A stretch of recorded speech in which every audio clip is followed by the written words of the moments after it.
Hello everyone, today I'm showing you how to fix the DVR to hard disk. Okay, first we want to remove housing.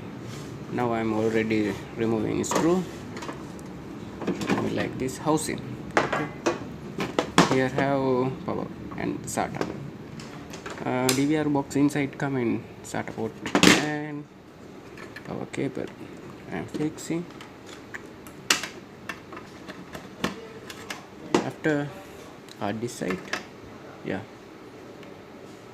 fixing like this. Okay, now keep cable,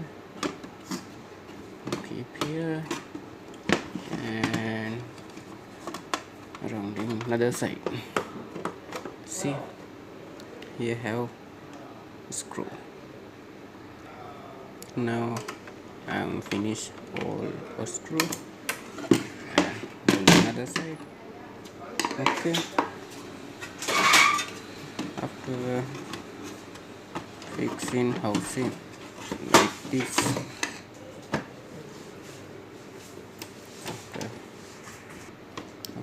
after fixing all screw for housing, now ready for this DVR work.